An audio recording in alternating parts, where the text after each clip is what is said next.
I have a lot of memories from when I was a child. One that's always stuck out to me though was when I was about 10 years old and I was in school and I struggled. And I didn't struggle with English, math, or science. I struggled holding still. And I would try to listen and focus and process ideas, but I couldn't help myself. And to be honest, I would sit there and then I would just start tapping. And the students in the class would look at me and they'd say, "Hey, stop tapping." A lot of the time, I didn't even realize I was doing it. And then eventually even the teachers got after me and they would yell at me and they'd say, "Clint, you have to stop tapping." It got so bad that I got sent to the principal's office for tapping. And he said to me, "Okay, maybe when you go back to class, just try sitting on your hands." And so I did. I went back to class, and when I felt myself starting to tap, I did this. I sat on my hands. And that worked for about 5 seconds. One time I was tapping in class, and my teacher, Mr. Jensen, he looked at me and he yelled. And he said, "Clint, stay after class." And I thought to myself, this is it. I am done.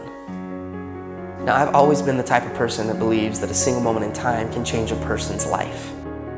And this was one of those moments for me, and I will never forget it. And so I was sitting there with Mr. Jensen and an empty classroom. And he walked past me and he sat next to his desk and he said, "Clint, come here.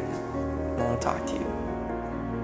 And as he looked me right in the eye, he said, "Now, I need you to know something. You're not in trouble. But I do have just one question that I have to ask you." And he asked, he said, "Have you ever thought about playing the drums?" And in that moment, Mr. Jensen, he leaned back and he opened the top drawer of his desk. And he reached in and he pulled out my very first pair of drumsticks. And he held them in his hands and he looked at me and he said, "Hey, Clint, you're not a problem. I think you're a drummer."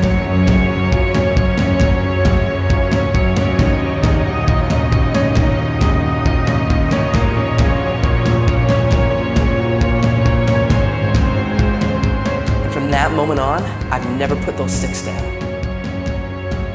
I've toured, recorded, and played drums all over the world. My whole college education was paid for with drumsticks in my hand.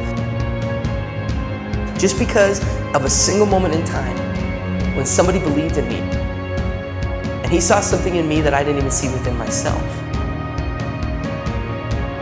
And from that moment, I learned that there's a difference between being the best in the world and being the best for the world.